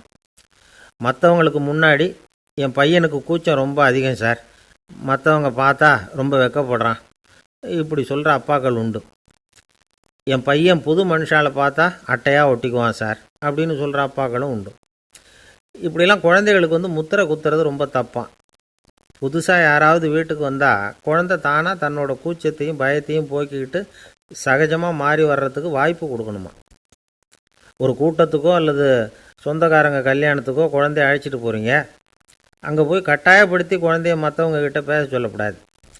சில சமயம் குழந்தை தானாக தன்னுடைய கூச்ச சுபாவத்தை விட்டு பேசுகிறதுக்கு முன் வந்தால் அதை பாராட்டணும். குழந்தை கலகலப்பு இல்லாமல் மௌனமாக இருந்ததுன்னா அதையும் கண்டுக்கக்கூடாது. குழந்தை பேச ஆரம்பித்தா அதை ஆர்வத்தோடு கவனிக்க தெரியணும். கலந்து உரையாடுற பழக்கத்தை வீட்லேயே ஆரம்பிக்கலாம். கேட்டதுக்கு பதில் சொல் அப்படின்னு நீங்கள் அதிகாரம் பண்ணிகிட்டு இருக்கக்கூடாது. அது குழந்தைக்கு பேசுகிற சந்தர்ப்பத்தை குறைச்சிருமா. இப்போ நாம் அதிகாரம் பண்ணால் கேலி செய்கிற பழக்கம் குழந்தைகளை ரொம்ப பாதிச்சிருமா. பெரியவங்களானதுக்கு அப்புறமும் சில பேர் கூச்சத்தோடவும் பயத்தோடவும் இருக்கிறதுக்கு இதுதான் காரணம். சின்ன வயசில் அவங்கெல்லாம் ஏதாவது கேலிக்கு ஆளாகி இருப்பாங்க. ரெண்டாவது குழந்தை மூத்த குழந்தைய கேலிக்கு ஆளாகிற சந்தர்ப்பங்களை கண்டு கேலி பண்ணினா அது இளம் நெஞ்சங்களை விட்டு நீங்கிறதே இல்லையா. எப்பவும் குழந்தையோட நடை உடை பாவனைகளை பற்றி சொல்லிக்கிட்டே இருக்கக்கூடாதான். அதுவே கூச்ச சுபாவத்தை கொண்டுட்டு வந்துடுமா. அப்பா எங்கேன்னு யாராவது கேட்டால் இது மாதிரி இன்ன காரியத்துக்காக வெளியில் போயிருக்கார், இத்தனை மணிக்கு திரும்பி வருவார் அப்படின்னு சொல்கிற அளவுக்கு குழந்தைகளை பழக்கப்படுத்தி வைக்கணும். ஃபோன்லேயே யாராவது விசாரித்தா கூட இது மாதிரி பதில் சொல்லு அப்படின்னு சொல்லணும். சின்ன சின்ன மீட்டிங்கில் 4 வார்த்தை பேச தயார் பண்ணலாம். ஒரு கடையிலையோ அல்லது ஹோட்டல்லையோ ஏதாவது விவரம் கேட்கணும்னா உங்கள் குழந்தைய தைரியமாக அனுப்புங்க. குழந்தைகள் பணிவாகவும் பொறுமையாகவும் விவரம் கேட்குறப்போ கூச்ச சுபாவம் தானாக போயிடும். சின்ன வயசுலேயே இப்படிலாம் பழக்கப்படுத்தினா தான் வருங்காலத்தில் தைரியமாக இந்த சமுதாயத்தில் வாழ முடியும். இல்லைன்னா 60 வயசுலேயும் அடுப்பங்கரையை விட்டு வெளில வர்றதுக்கு கூச்சப்பட்டுக்கிட்டு தான் இருக்க வேண்டியிருக்கும். இந்த காலத்து பிள்ளைங்க எவ்வளவோ பரவாயில்ல, எதுக்கும் தயங்குறதில்ல, கூச்சப்படுறதில்ல. ஒரு அம்மா அடுப்பங்கரையிலேருந்து சத்தம் போட்டாங்க, டேய் ராமு, தயவு பண்ணி அந்த டிவியை நிறுத்துறா, அந்த பெண்ணோட குரல் மகா மோசம், அடுப்பங்கரையில் இருக்கிற என்னாலேயே அதை சகிச்சிக்க முடியல அப்படின்னாங்களாம். உடனே பையன் கொஞ்சம் கூட தயங்காமல் பதில் சொல்கிறான், அம்மா, இந்த குரல் டிவியிலேருந்து வரல, எதிர்த்த விட்டு மாமி தான் இங்கே வந்திருக்கிறாங்க, அவங்க தான் இப்போ என்னோட பேசிக்கிட்டு இருக்கிறாங்க அப்படின்னு நான். ஒருத்தர் இருக்கார், நல்ல உத்தியோகத்தில் தான் இருக்கிறார், ஆனால் எப்போ பார்த்தாலும் முகத்தை வெறுப்பாக வச்சுருப்பார், அப்படியே வருவார் போவார். ஏன் சார் இப்படி இருக்கிறீங்க அப்படின்னு விசாரித்தோம். ஏன்டா இந்த வேலைக்கு வந்தோம்னு இருக்குது சார் அப்படின்னார். உங்கள் வேலை உங்களுக்கு பிடிக்கலையா அப்படின்னு கேட்டோம். இல்லைன்னார். இப்படிப்பட்டவங்க வெற்றிகரமான வாழ்க்கை வாழ முடியாது. இது நிபுணர்கள் கருத்து. வேலையை நேசிக்க தெரிந்தவர்கள் வெற்றி பெறுவார்கள் அப்படிங்கிறாங்க அவங்க. எந்த துறையாக இருந்தாலும் சரி, அந்த துறையில் வெற்றிகரமாக இருக்கிறவங்கள விசாரித்து பாருங்கள். எனக்கு என்னுடைய வேலை ரொம்ப பிடிக்கும் அப்படின்னு சொல்கிறவங்களாக தான் இருப்பாங்க. அப்படி இருந்தால் தான் அது வெற்றிகரமாக இருக்க முடியுது அவங்களால. ஒருத்தனுக்கு பிடித்தமான பொழுதுபோக்கே அவனுடைய தொழிலாக இருந்துட்டுதுன்னா அவனை மாதிரி கொடுத்து வச்சவன் வேறு யாரும் இல்லை அப்படிங்கிறார் பெர்னாட் ஷா. ஒரு தடவை மன்னர் ஹுமாயூன் உயிரை தண்ணீர் மொண்டு ஊற்றுகிற தொழிலாளி ஒருத்தர் காப்பாற்றினாராம் அந்த ஹுமாயூன் உயிரை. உடனே மன்னர் கேட்டிருக்கார், உனக்கு என்ன வேணும்னாலும் கேளு தரேன், உயர் பதவி வேணுமா அப்படின்னு கேட்டாராம். மன்னா, மக்களின் தாகம் தீர்க்கக்கூடிய இந்த பணியை விட உயர்ந்தது உண்டா அப்படின்னாராம் அந்த தொழிலாளி. அவரால் அவருடைய வேலையை நேசிக்க முடிஞ்சுது, அதனால் மகிழ்ச்சியாக இருக்க முடிஞ்சுது. நாமெல்லாம் அப்படி இல்லை, வேலை கிடைக்கிற வரைக்கும் கிடைச்சா போதும் அப்படின்னு இருக்கோம். கிடைச்சதுக்கப்புறம் ஏன்டா இந்த வேலைக்கு வந்தோம்னு ரொம்பவும் அழுத்துக்குவோம். சரி, நாம் இருக்கிற இடத்துல நாம் வெற்றிகரமாக இருக்க வழி உண்டா அப்படின்னா உண்டுன்னு சொல்கிறாங்க. அதாவது மன இயல் நிபுணர்கள் இருக்கிறாங்க இல்லையா, அவங்க அதுக்கு முக்கியமாக 6 வழிகள் சொல்கிறாங்க. நீங்கள் ஒரு அலுவலகத்தில் வேலை பார்க்குறவரா அப்படின்னா இதை கேளுங்க. அதாவது உங்கள் மேலதிகாரி எதிர்பார்ப்புக்கு தகுந்த மாதிரி உங்கள் வேலை இருக்குதா? அப்படி இல்லைன்னா முதல்ல உங்கள் வேலையின் தரம் உயரணும். உங்களுக்கு மேலே கீழே வேலை பார்க்குற பணியாளர்கள்கிட்ட நல்ல விதமாக பழகுறீங்களா? அந்த உறவு முறையில் ஏதாவது குறை இருந்தால் அதை கண்டுபிடிச்சி சரி பண்ணுங்க. நம்பிக்கைக்கு உரியவர் அப்படின்னு நீங்கள் பேர் எடுக்கணும். நீங்கள் எடுக்கிற முடிவு நல்ல முடிவாக தான் இருக்கும் அப்படின்னு அடுத்தவங்க சொல்லணும். உங்கள் தோற்றத்துக்கு முக்கியத்துவம் கொடுங்க. இது மனம் உடல் ரெண்டும் சம்மந்தப்பட்டது. அதனால் மனசையும் ஆரோக்கியமாக வச்சுருக்கணும், உடம்பையும் ஆரோக்கியமாக வச்சுருக்கணும். உங்களுடைய நிர்வாகம் செயல்படுற விதத்தை நல்லா புரிஞ்சு வச்சுக்கணும். உங்களுடைய நிர்வாகம் இப்போ ஒரு காரியம் செய்யுதுன்னு வச்சுங்க, ஏன் அப்படி செய்யுது, எதுக்காக அப்படி செய்யுது, அதனுடைய குறிக்கோள் என்ன, அது நீடிக்கிறதுக்கு காரணம் என்ன, இதையெல்லாம் தெரிஞ்சுக்கணும். சிரிப்புக்கு வஞ்சகம் பண்ணக்கூடாது, நல்லா சிரிக்கணும், அப்போ தான் அது திரும்ப கிடைக்கும். கடந்த கால தோல்வியை பற்றி கவலைப்படக்கூடாது. முதலாளி விருப்பம் தெரிஞ்சு நடந்துக்கிறது நல்லது தான். அதுக்காக காக்கா பிடிக்கணுங்கிற அவசியம் இல்லை. உங்களுக்கு ஒரு பொறுப்பான வேலை கிடைக்குது, உடனே சத்தம் குழப்பம் அப்படின்னு சூழ்நிலையை இறுக்கமாக ஆக்கிடக்கூடாது. எந்த சூழலையும் இயல்பாக கையாளக்கூடியவர் அப்படிங்கிறத காட்டணும். இதெல்லாம் உங்கள் துறையில் நீங்கள் வெற்றி பெற நிபுணர்கள் சொல்கிற யோசனைகள். இவ்வளவு விவரமும் சொல்லிவிட்டு ஒருத்தரை பார்த்து கேட்டோம், இப்போ சொல்லுங்கள், நீங்கள் செய்கிற வேலை உங்களுக்கு பிடிச்சிருக்குதா அப்படின்னோம். ரொம்ப ரொம்ப பிடிச்சிருக்குது அப்படின்னார். சரி, என்ன செஞ்சிகிட்டு இருக்கிறீங்க அப்படின்னு கேட்டோம். சும்மா தான் இருக்கிறேன் அப்படின்னார் அவர். ஒரு ஆஃபீஸில் வேலை பார்க்குற ஒருத்தர் ஏதோ தப்பு பண்ணிவிட்டார். உடனே மேல் அதிகாரி அவரை கூப்பிட்டு அனுப்புனார். நீ செஞ்சது தப்புன்னார் கோபமாக. இது ஒரு ரகம். சில அதிகாரிகள் இப்படி நீங்கள் செஞ்சது தப்புன்னு சொல்கிறதில்ல, நீங்கள் செஞ்சது சரி அப்படின்னு சொல்கிறதில்ல. எப்படி சொல்லுவாங்கன்னா, நீங்கள் செஞ்சது சரியில்லைன்னு நான் நினைக்கிறேன் அப்படின்னு சொல்லுவாங்களாம். அதாவது சில பேர் நீங்கள் செஞ்சது தப்புங்கிறாங்க, அதையே மாற்றி சொல்கிறாரு இவர், நீங்கள் செஞ்சது சரியில்லைன்னு நினைக்கிறேன். இது ரெண்டும் அர்த்தம் ஒன்று தான், இருந்தாலும் வார்த்தைகள் வித்தியாசம். நிர்வாக திறமை இல்லாத ஒரு அதிகாரி யூ ஆர் ராங் அப்படின்னு சொல்லுவாராம். நிர்வாக திறமை உள்ள அதிகாரியாக இருந்தால் அதையே கொஞ்சம் மாற்றி I think you are not correct அப்படிம்பாராம். இதுதான் வித்தியாசம். இருந்தாலும் வார்த்தைகளை உபயோகப்படுத்துகிற விதத்தை வச்சு தான் வேலை நல்லா நடக்கிறதும் நடக்காததும் இருக்கும். விவரம் தெரிஞ்சவங்க என்ன சொல்கிறாங்க தெரியுமா? Be a leader not a boss அப்படிங்கிறாங்க. ஒரு லீடராக பாஸாக இருக்காதே அப்படிங்கிறாங்க. சரி, அப்படின்னா லீடருக்கும் பாஸுக்கும் வித்தியாசம் உண்டா அப்படின்னு கேட்டால் இருக்குன்னு சொல்கிறாங்க. லீடருங்கிறவர் வேறு, பாஸுங்கிறவர் வேறு. ஒரு லீடர் எப்படி நடந்துக்குவார், ஒரு பாஸ் எப்படி நடந்துக்குவார், இதை முதல்ல நாம் தெரிஞ்சுக்கணும். அவங்க எப்படி நடந்துக்குவாங்க அப்படிங்கிறதுக்கு சில விவரங்கள் இருக்குது. அதை கேட்டோம்னா நாம் புரிஞ்சுக்கலாம் அதை. அதாவது பாஸுங்கிறவர் விரட்டிக்கிட்டே இருப்பார், லீடருங்கிறவர் ஊக்கப்படுத்திக்கிட்டே இருப்பார். நாளைக்கு சாயந்தரத்துக்குள்ளே அந்த வேலையை செஞ்சு முடிக்கலைன்னா தொலைச்சி விடுவோம் தொலைச்சி அப்படிம்பார் அவர். இவர் எப்படி சொல்லுவார்னா, இது வரைக்கும் நீங்கள் செஞ்சுருக்கிற வேலை ரொம்ப அற்புதம் அப்படிம்பார். பாஸுங்கிறவர் அதிகாரத்தை நம்பி செயல்படுறவர், லீடருங்கிறவர் நல்லெண்ணத்தை நம்பி செயல்படுறவர். நம்மக்கிட்ட அதிகாரம் இருக்குது, பவர் இருக்குது, அதனால் காரியத்தை சாதிச்சுடலாம் அப்படின்னு நினைக்கிறவர் அவர். மற்றவங்கக்கிட்ட ஒரு நல்ல அபிப்பிராயத்தை சம்பாதிச்சுக்கிட்டு அது மூலமாக காரியங்களை சாதிக்கிறவர் இவர். பாஸுங்கிறவர் பயத்தை உண்டு பண்ணுவார், லீடருங்கிறவர் அன்பை பரவ செய்வார். அதை செய்யலைன்னா ஆடிட்டில் தகராறாயிடும், இது செய்யலைன்னா இன்க்ரிமெண்ட்டு கட் ஆகிடும், இப்படி ஏதாவது சொல்லி பயமுறுத்திக்கிட்டே இருப்பார் அவர். இவர் அப்படி இல்லை. உடம்பு இப்படி இருக்குது, வீட்டில் எல்லோரும் சௌக்கியமாக இருக்கிறாங்களா, ஆஃபீஸில் எல்லாம் வசதியாக இருக்குதா, நான் ஏதாவது உதவி செய்யணுமா அப்படின்னு அன்புக்கு முக்கியத்துவம் கொடுப்பார். பாஸுங்கிறவர் எதுக்கெடுத்தாலும் நான் சொல்லிகிட்டு இருப்பார், லீடருங்கிறவர் நாமன்னு சொல்லிகிட்டு இருப்பார். பாஸுங்கிறவர் தப்புக்கு காரணம் யாருன்னு பார்ப்பார், லீடருங்கிறவர் தப்பு என்னன்னு பார்ப்பார். இதுதான் ரெண்டு பேருக்கு வித்தியாசம். The boss shows who is wrong, the leader shows what is wrong அப்படின்னு சொல்லுவாங்க.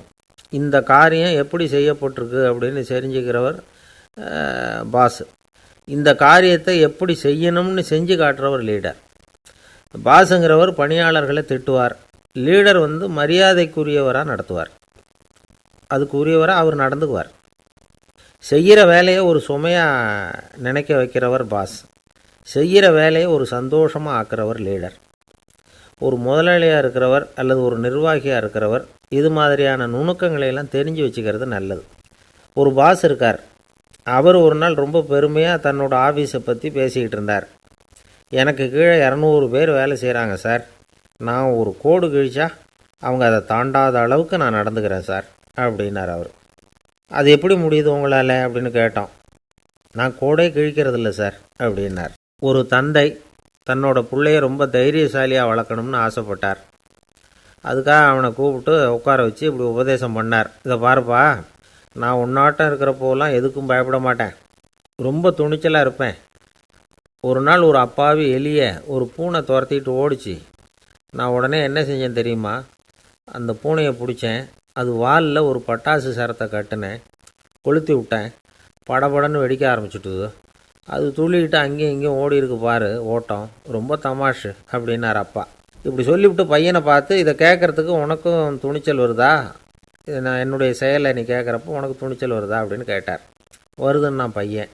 எப்படின்னா அப்படிங்கிற விவரத்தையும் சொன்னான் அவன். அதாவது எலியை விரட்டினத்துக்காக பூனை வாலில் பட்டாசு கொளுத்துனீங்க நீங்கள், பூனையை விரட்டினத்துக்காக உங்கள் கழுத்தில் பட்டாசு சரத்தை மாட்டினா என்னென்னு தோணுது எனக்கு அப்படின்னு நான் பையன்.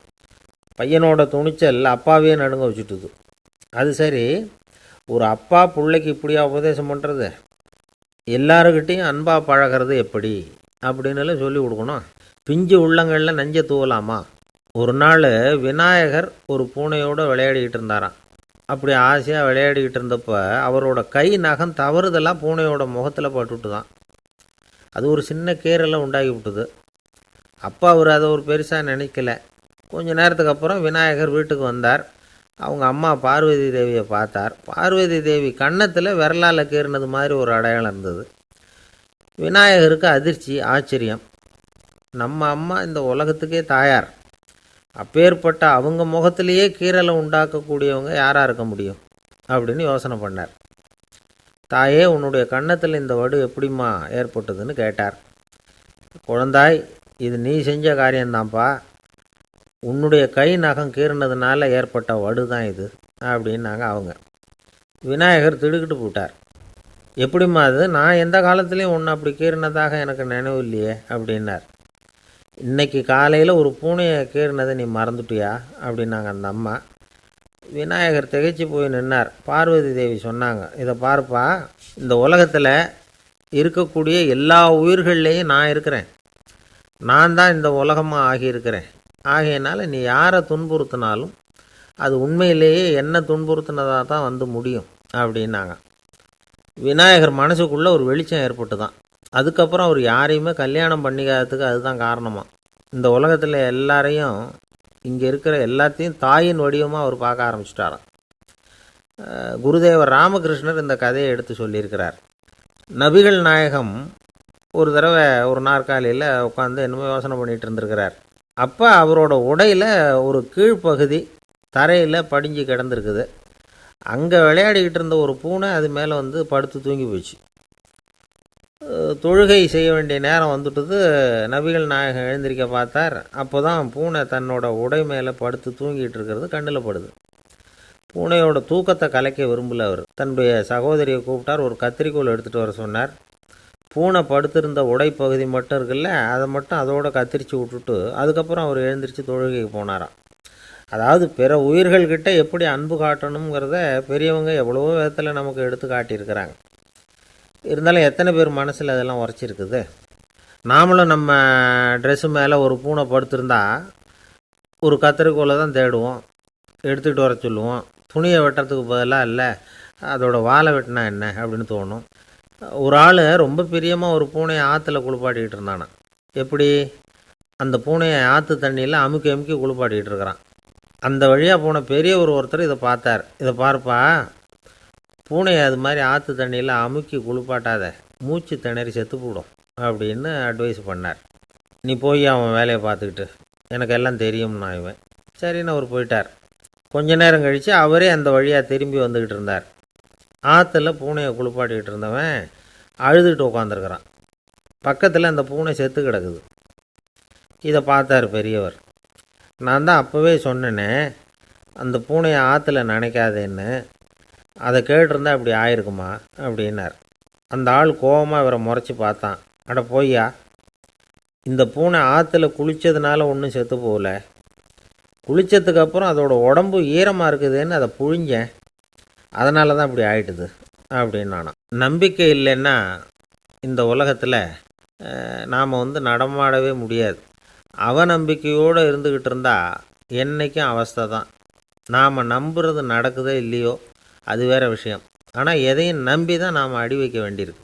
வேறு ஒன்றும் வேணாம், ஒரு லாட்ரி சீட்டு வாங்குகிறோம், அது எங்கே நமக்கு விழப்போகுது அப்படிங்கிற அவநம்பிக்கையோடவா வாங்குகிறோம்? பரிசு நமக்கு தான் அப்படிங்கிற நம்பிக்கை உள்ளூர இருக்கிறதுனால தான் அதை வாங்குகிறோம். இருந்தாலும் முடிவு வேறு மாதிரி ஆகிடுது. அதுக்காக மனசு சோர்ந்து போகிறதில்ல. அடுத்த மாதமும் சீட்டு வாங்குகிறோம். இந்த நம்பிக்கை தான் மனித வாழ்க்கைக்கு ஆதாரம்.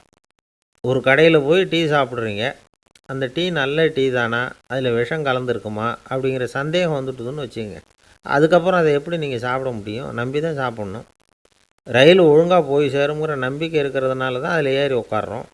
லெட்டர் ஒழுங்காக போய் சேருங்கிற நம்பிக்கை இருக்கிறதுனால தான் பெட்டியில் போடுறோம். சரி, நம்ம கதையெல்லாம் நம்மளோட இருக்கட்டும். மனித நம்பிக்கை எந்த அளவுக்கு உறுதியாகவும் அறிவுபூர்வமாகவும் இருக்கணுங்கிறதுக்கு அலெக்சாண்டர் வாழ்க்கையில் நடந்த ஒரு சம்பவத்தை உதாரணமாக சொல்லலாம். இந்த உலகத்தையே ஜெயிக்கணும்னு புறப்பட்டார் அலெக்சாண்டர். ஒரு கட்டத்தில் அவர் சிட்னஸ் நதி கரைக்கு சேர்ந்தார். அந்த சமயத்தில் அவருக்கு கடுமையான நோய் வந்துட்டுது.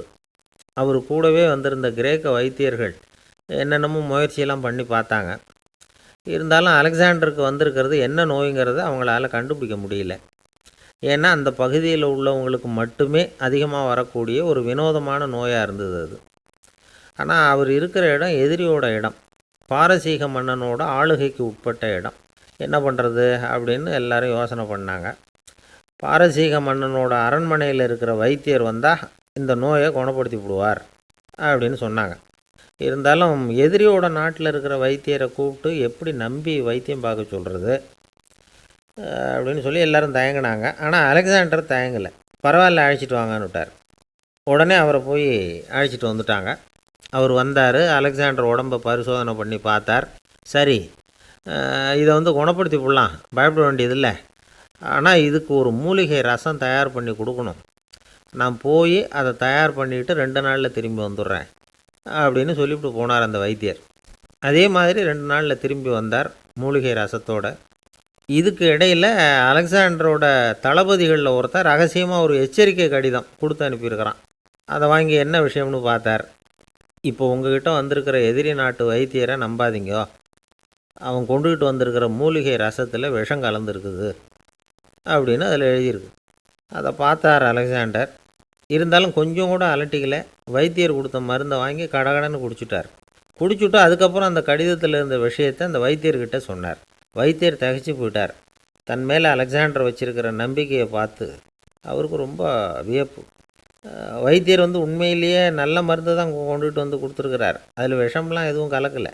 அதுக்கப்புறம் அலெக்சாண்டர் அந்த வைத்தியரை பார்த்து சொன்னாராம், நம்பிக்கைங்கிற அச்சாணியை ஆதாரமாக வச்சுக்கிட்டு தான் இந்த உலகம் சுற்றிக்கிட்டு இருக்குது.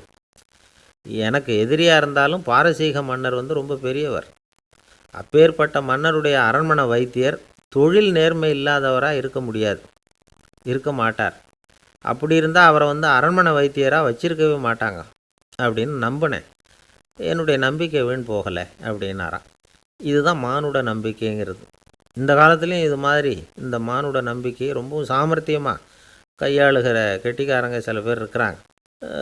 இந்த காலத்து குரு, அவருக்கு ஒரு சிஷ்யன். குரு முன்னாடி அந்த சிஷ்யன் ரொம்ப பணிவாக நின்று, குருவே, உங்கள் கையால் விஷத்தை கொடுத்தாலும் அதை வாங்கி மடமடன்னு குடிச்சிருவேன் அப்படின்னா. உன்னுடைய குரு பக்தியை மெச்சினேன் அப்படின்னார் குரு.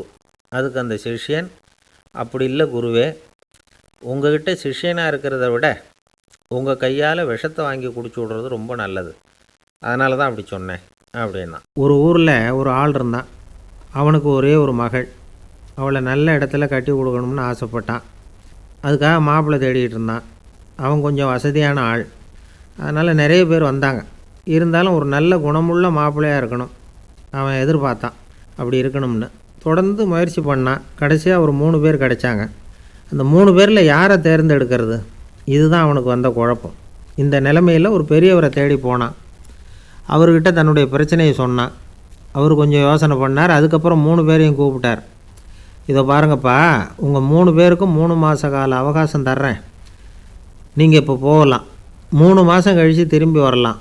அப்படி வரும்பொழுது இந்த 3 மாத காலத்தில் நீங்கள் செஞ்ச நல்ல காரியம் ஏதாவது ஒன்று சொல்லணும். அதை வச்சு உங்களில் ஒருத்தரை நாங்கள் தேர்ந்தெடுத்துக்கிறோம் அப்படின்னு சொன்னாராம். 3 பேரும் சரின்னு சொல்லிவிட்டு திரும்பி போயிட்டாங்க. 3 மாதம் ஆச்சு. அதுக்கப்புறம் ஒரு நாள் திரும்பி வந்தாங்க. அவர் அவங்கள கூப்பிட்டு உட்கார வச்சார். அப்புறம் கேட்டார், இப்போ சொல்லுங்கள், இந்த 3 மாத காலத்தில் நீங்கள் செஞ்சுருக்கிற ஏதாவது ஒரு நல்ல காரியத்தை சொல்லுங்கள் அப்படின்னார். முதல்ல ஒருத்தன் எழுந்திரிச்சு நின்னான். ஐயா, எங்கள் அப்பா இறந்த பிறகு அவரோட கணக்கு வழக்குகளை எடுத்து பார்த்துக்கிட்டு இருந்தேன். அவர் ஒரு வியாபாரிகிட்ட 10,000 ரூபா கடன் வாங்கியிருக்கிறதாக எழுதியிருந்தார். அந்த வியாபாரியும் இப்போ உயிரோடு இல்லை. இருந்தாலும் அந்த வியாபாரியோட மகனை தேடி கண்டுபிடிச்சேன். கணக்கு புத்தகத்தை காட்டினேன். உங்கள் அப்பா கிட்ட 10,000 ரூபா கடன் வாங்கியிருக்கிறதாக இதை எழுதியிருக்கிறார். அதனால் அதை திருப்பி கொடுக்கறதுக்காக வந்திருக்கிறேன். இந்தாங்க அந்த பணம் அப்படின்னு சொல்லி கொடுத்துட்டு வந்துட்டேன் அப்படின்னு நானாம். இதை பெரியவர் கவனமாக கேட்டுக்கிட்டார். அதுக்கப்புறம் ரெண்டாவது இளைஞன் எழுந்திரிச்சான். ஐயா, நான் போன மாதம் ஒரு நாள் ராத்திரி வேளையில் ஒரு காட்டுப்பாதை வழியாக எங்கள் ஊருக்கு போய்கிட்டு இருந்தேன். அந்த சமயத்தில் அந்த வழியாக வந்துக்கிட்டு இருந்த ஒரு வழிப்போக்கர்கிட்ட 4-5 திருடர்கள் வம்பு வளர்த்து அவர்கிட்ட இருந்த பொருளையெல்லாம் கொள்ளையடிச்சிக்கிட்டு இருந்தாங்க.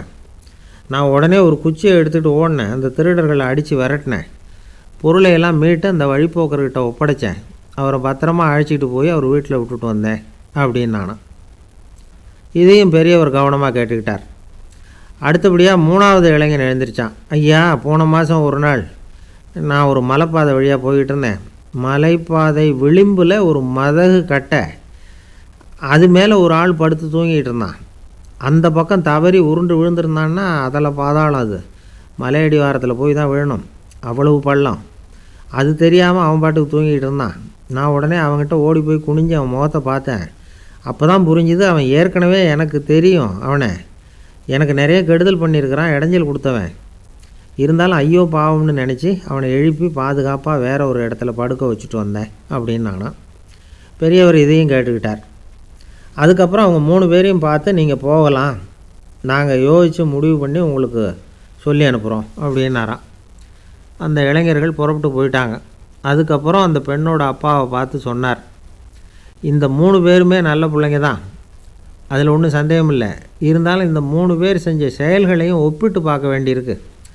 முதல் இளைஞன் நேர்மைக்கு எடுத்துக்காட்டாக விளங்குறான். இந்த காலத்தில் இது மாதிரி இளைஞர்களை பார்க்குறது ரொம்ப கஷ்டம்தான். இருந்தாலும் அவன் கடமையை தான் செஞ்சான். ரெண்டாவது இளைஞன் நல்ல வீரன், தைரியசாலி. ஒரு வீரன் எதை செய்யணுமோ அதைத்தான் இவன் செஞ்சான். இவன் ஒரு லட்சிய மனிதன். மூணாவது இளைஞன் தன்னுடைய பகைவனுக்கே உதவி செஞ்சுருக்கான். அவன் உயிரை காப்பாற்றியிருக்கிறான். பகைவனுக்கு அருள்வதுங்கிறது ஒரு சாதாரண மனுஷனால் செய்யக்கூடிய காரியம் இல்லை. பகையை மறக்கிறதும் பகைவனுக்கு அருள்வதும் தெய்வீக பண்புகள். அதனால் இவனையே உன்னுடைய மகளுக்கு ஏற்ற மாப்பிள்ளையாக தேர்ந்தெடுக்கலாம் அப்படின்னு சொன்னாங்களாம். ஒரு நல்ல நாளில் அவங்களுக்கு திருமணம் நல்ல விதமாக நடந்து முடிஞ்சுதான். இது சுவாமி சின்மயானந்தர் சொல்லியிருக்கிற ஒரு கதை. இதிலேருந்து நாம் புரிந்து கொள்ள வேண்டிய ஒரு கருத்து, நமக்கு கெடுதல் பண்ணவங்களுக்கும் நாம் நல்லது செய்யணும். ஆனால் நடைமுறையில் அப்படி நம்மளால் செய்ய முடியறதில்ல. அதுதான் சிக்கல்.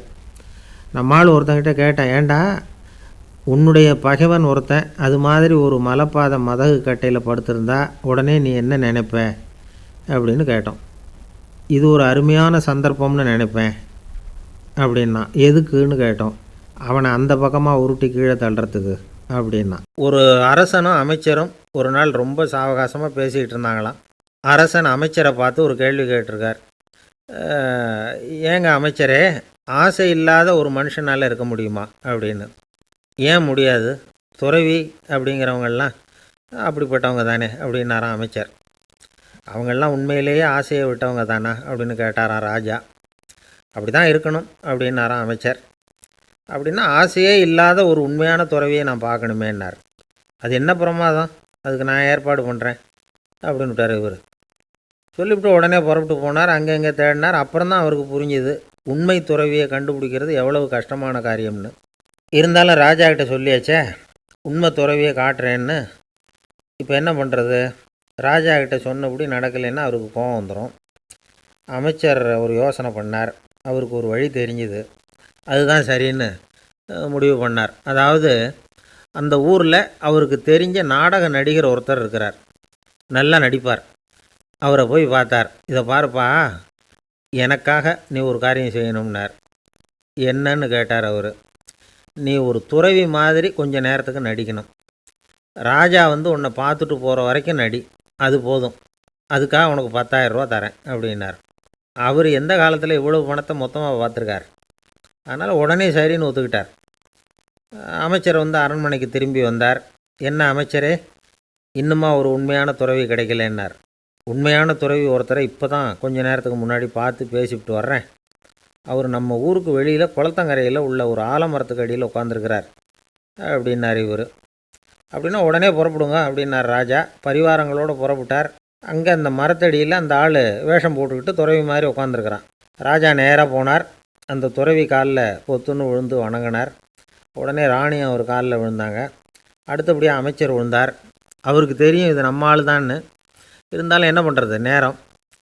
அப்புறம் பரிவாரங்கள்லாம் துறவி காலில் விழுந்து ஆசீர்வாதம் வாங்கிட்டாங்க. ராஜா அப்புறமா தங்கத்தட்டில் பொன்னையும் பொருளையும் வச்சு அந்த துறவிகிட்ட ரொம்ப பணிவாக நீட்டுறார். தாங்கள் தயவு பண்ணி இதை ஏற்றுக்கணும் அப்படின்னு வேண்டிக்கிட்டார். அந்த துறவி பற்றில்லாமல் அதை பார்த்தார். எல்லாத்தையும் திறந்துவிட்ட எனக்கு இதெல்லாம் எதுக்காக அப்படின்னு சொல்லி அதை மறுத்துட்டாராம். ஆஹா, உண்மையான துறவியை பார்த்துட்டோம் அப்படிங்கிற ஆனந்தம் அரசருக்கு. ரொம்ப நிம்மதியாக திருப்தியாக திரும்பி வந்தார் அரண்மனைக்கு. அதுக்கப்புறம் அமைச்சர் யாருக்கும் தெரியாமல் அந்த துறவிகிட்ட ஓடினார். சொன்ன பிரகாரம் பணத்தை நீட்டினார். இந்தாப்பா, நான் உங்ககிட்ட சொன்னபடி 10,000 ரூபா பணம் எடுத்துக்கோ அப்படின்னார். அந்த ஆள் ராஜா கிட்ட சொன்னது மாதிரியே எல்லாத்தையும் திறந்துவிட்ட எனக்கு இதெல்லாம் எதுக்காக வேணாம் அப்படின்னு விட்டாராம். நடித்த வரைக்கும் போதும்ப்பா, இனிமேல் இந்த நாடக வசனம்லாம் வேணாம், வேஷத்தை கலைச்சிரு, பணத்தை வாங்கிக்கோன்னார். இல்லைங்க, இது வேஷம் இல்லை, இது வசனமும் இல்லை, இது உண்மை. கொஞ்ச நேரம் துறவி மாதிரி நடித்ததுக்கே இந்த தேசத்து ராஜா, ராணி, அமைச்சர், பரிவாரங்கள் எல்லாம் என் காலில் விழுந்து வணங்குறாங்க. அப்படின்னா உண்மையான துறவியாக இருக்கிறது எவ்வளவு பெருமையான விஷயம். நான் உண்மையான துறவியாக ஆக போகிறேன், அப்படி முடிவும் பண்ணிட்டேன் அப்படின்னார் அந்த நடிகர். வேஷம் கூட எப்படிப்பட்ட விளைவுகளை உண்டு பண்ணுது பார்த்தீங்களா. நம்மால் ஒருத்தன் ரொம்ப வசதியாக தான் இருந்தான். ஒரு நாள் அவன் சொத்து பூரா திருட்டு போட்டுது. அதுக்கப்புறம் இவன் துறவி மாதிரி ஆகிட்டான். ஊர் ஊராக சுற்றினான். ஒரு குருநாதரை தேடி கண்டுபிடிச்சான். அவர்கிட்ட சீடனாக சேர்ந்துக்கிட்டான். அவனை பார்த்து ஒருத்தர் கேட்டார், நீ உண்மையான சீடன் தானான்னு. இல்லைங்க, சீடன் மாதிரி நடிச்சுக்கிட்டு இருக்கிறேன் அப்படின்னா. அது குரு துரோகம் இல்லையா அப்படின்னு கேட்டார் அவர். இல்லைங்க, நான் பண்ணது குரு துரோகம் இல்லை, என் குரு பண்ணது தான் துரோகம். என்னுடைய பணத்தை கொள்ளையடித்தது இவர் தான்.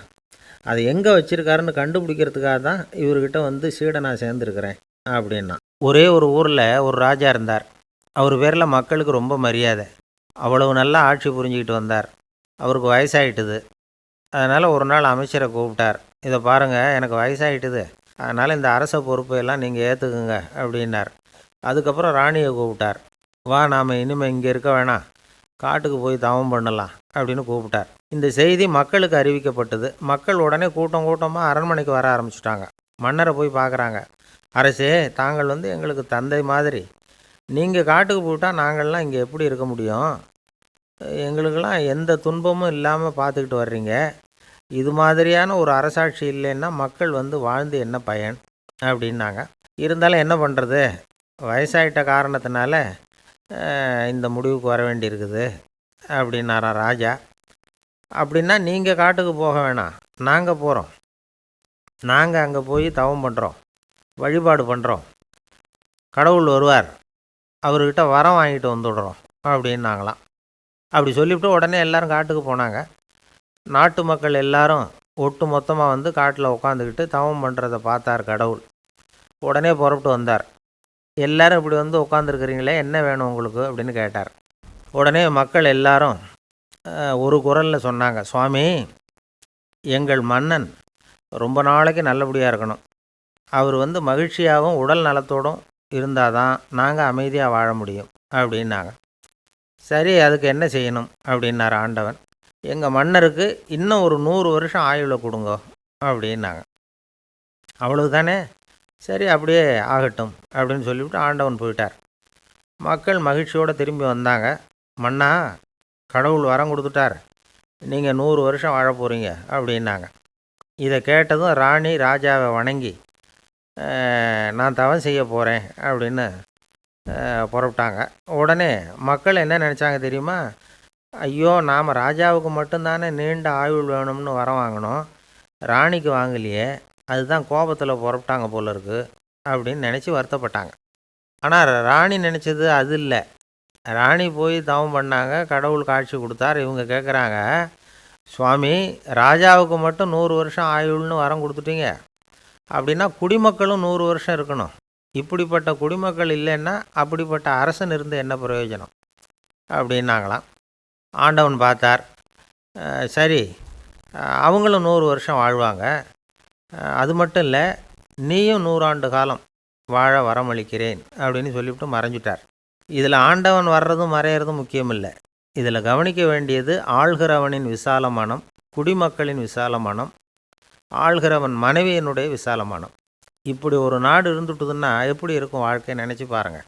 அதனால தான் பெரியவங்கள்லாம் சொல்கிறாங்க, இதய வாசல் திறந்தே இருக்கணும், இதயத்தின் கதவுகளை மூடாதீங்க அப்படின்னு சொல்லுவாங்க. என்கிட்ட ஒருத்தர் சொன்னார், என்னுடைய இதய வாசல் எப்பவும் திறந்தே தான் இருக்குதுன்னார். எதனால் அப்படி சொல்கிறீங்க அப்படின்னு கேட்டோம். டாக்டரே சொல்லிவிட்டார், என்னுடைய இதயத்தில் ஒரு ஓட்டை இருக்குது அப்படின்னு, வால்வு சரியில்லையா அப்படிங்கிறார். அம்மாக்காரங்களுக்கு அடிக்கடி ஏற்படுற கவலை ஒன்று உண்டு. அதாவது குழந்தை சரியாக சாப்பிட மாட்டேங்குதே அப்படிங்கிற கவலை. இவங்கெல்லாம் ஒரு விஷயத்தை நல்லா புரிஞ்சுக்கணும். குழந்தைகள்ங்கிறவங்க பெரியவங்க மாதிரி இல்லை. அவங்க கடிகாரத்தில் மணியை பார்த்துட்டு சாப்பிட்றதுக்கு உட்கார்ற ரகம் கிடையாது. பசிச்சா சாப்பிடுவாங்க, இல்லைன்னா விளையாடுவாங்க அல்லது தூங்குவாங்க. அது புரியாமல் அவங்கள கட்டாயப்படுத்தி அல்லது மிரட்டி சாப்பிட வைக்கிறது ரொம்ப தப்பு. ஒரு 8 மாத குழந்தைக்கு 3 மணி நேரத்துக்கு ஒரு தடவை பசிக்கும். அந்த நேரம் பார்த்து சாப்பாடு கொடுத்தா அடம் பண்ணாமல் அது பாட்டுக்கு சாப்பிட்ரும். அதே குழந்தைக்கு 1 வயசு ஆகிறப்போ 4 மணி நேரத்துக்கு ஒரு தடவை பசிக்கும். இந்த வயசில் இயற்கையாகவே பசி குறைஞ்சிருக்கும். அது புரியாமல் என் குழந்தை முன்னாடி மாதிரி இப்போ சரியாக சாப்பிட மாட்டேங்கிறான் அப்படின்னு சில பேர் டாக்டர்கிட்ட போய் சொல்லிக்கிட்டு இருப்பாங்க. இன்னொரு விஷயம், ஒரு குழந்தைக்கு வயசு அதிகமாகிற வேகத்துக்கு உடம்பு எடையும் அதிகமாகிக்கிட்டே போகாது. உடம்பு எடை அதிகமாகிற வேகம் குறைஞ்சிக்கிட்டே வரும். 6 மாத குழந்தைக்கு ஒரு வாரத்தில் 150 கிராம் எடை கூடும். ஒரு வயசில் வாரத்துக்கு 71 கிராம் எடை கூடும். இது புரியாமல் அதிகமாக சாப்பாட்டை கொடுத்து குழந்தைய கஷ்டப்படுத்தக்கூடாது. ஏன்னா அளவுக்கு மீறின உணவு அஜீரணத்தை உண்டு பண்ணிவிடும். குழந்தைக்கு ஒரு தட்டில் கொஞ்சமாக ஆகாரத்தை வச்சு கொண்டுகிட்டு போய் கொடுக்கணும். மலை மாதிரி குவிச்சு வச்சா அதை பார்த்ததுமே பசி அடங்கி போயிடும். அடித்து மிரட்டி பயமுறுத்தி குழந்தைய சாப்பிட வைக்கிற பழக்கம் இருக்குது பாருங்கள். அதுக்கு ஃபுட் ஃபோர்ஸிங் அப்படின்னு பேர். இப்படி பண்ணுனா குழந்தைக்கு சாப்பாட்டில் விருப்பம் குறைஞ்சிரும். அதை கண்டாவே வெறுக்க ஆரம்பிச்சிடும். அது மாதிரி உளம் சார்ந்த பசி குறைவு, சைக்கோஜெனிக் அனோரெக்சியா, அது ஏற்படுமா. சாப்பாடுங்கிறதே ஒரு தண்டனை மாதிரி தோணும். குழந்தைகளுக்கு பிடிச்ச மாதிரியான ஆகாரத்தை கொடுக்கணும். சத்து அதிகம் இருக்குங்கிறதுக்காக அதுக்கு பிடிக்காத ஆகாரத்தை கொடுத்து கட்டாயப்படுத்தக்கூடாது. குழந்தைகளுக்கு 2 வயசு ஆகிறப்போ இயற்கையாகவே எதிர்மறை குணம் உண்டாகும். அதாவது அந்த எதிர்மறையாக பேசுகிறது. இது மாதிரி சமயங்களில் நாம் என்ன சொல்கிறோமோ அதுக்கு நேர்மாறாக நடந்துக்கும். ஏட்டிக்கு போட்டி. சாப்பிட சொன்னால் விளையாட போவோம், விளையாட சொன்னால் சாப்பாடு கேட்கும். இதை புரிஞ்சுக்கிட்டு நடந்துக்கணும். குழந்தை சொன்ன பேச்சை கேட்கலேன்னு கோவப்படக்கூடாது. குழந்தை வளர வளர பிடிவாத குணம் வர்றது சகஜம். கேட்டதை வாங்கி கொடுத்தா தான் சாப்பிடுவேன் அப்படின்னு பிடிவாதம் பண்ணும். வாங்கி கொடுத்துடுறது தான் உத்தமம். நீங்களும் அதுக்கிட்ட பிடிவாதம் பண்ணிகிட்டு இருக்கக்கூடாது. ஏன்னா கேட்டது கிடைக்கலையேங்கிற ஏமாற்றம் கூட குழந்தையோட பசியை குறைச்சிரும். கேட்டது கிடைச்சிட்டா பசி அதிகமாகும். கொடுத்ததை மலமலன்னு சாப்பிட்றோம். குழந்தைகளுக்கு கண்ட கண்ட நேரத்தில் சாப்பிட்றதுக்கு எதையாவது வாங்கி கொடுத்துக்கிட்டு இருந்தால் சாப்பாட்டு நேரத்தில் சாப்பிடாமல் அடம் பண்ண ஆரம்பிச்சிடும். பள்ளிக்கூடம் போகிற பிள்ளைங்க காலை உணவை சரியாக சாப்பிட மாட்டாங்க. அச்சம், அவசரம், பரபரப்பு இதெல்லாம் தான் காரணம். பள்ளிக்கு புறப்படுறதுக்கு ஒரு 3/4 மணி நேரத்துக்கு முன்னாடியே சாப்பாடு போட்டுருங்க, அது சரியாக போடும். படிக்கிற குழந்தைகள் உடல் சோர்வு, மனச்சோர்வு இது காரணமாக கூட சாப்பிட மறுக்கிறது உண்டு. இப்போ உதாரணமாக சாயந்தரம் விளையாடி விட்டு வீட்டுக்கு வந்ததும் சாப்பிட சொன்னால் வேணாம்பாங்க. இது உடல் சோர்வு. ரொம்ப நேரம் வீட்டு பாடங்களை செஞ்சு முடித்த கையோடு சாப்பிட சொன்னாலும் அவங்களால சரியாக சாப்பிட முடியாது.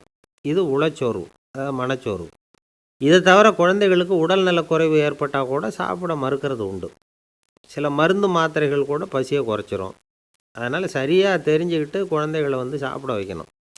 அது புரியாமல் கையில் சாப்பாட்டு தட்டை வச்சுக்கிட்டு குழந்தைகளை விரட்டிக்கிட்டு அலையக்கூடாது. ஒரு சின்ன பையன் சொன்னான், எங்கள் அம்மா சாப்பாடு போடுறது தெரிஞ்சால் நான் உடனே வீட்டை விட்டு வெளியில் ஓடி போடுவேன் அப்படின்னா.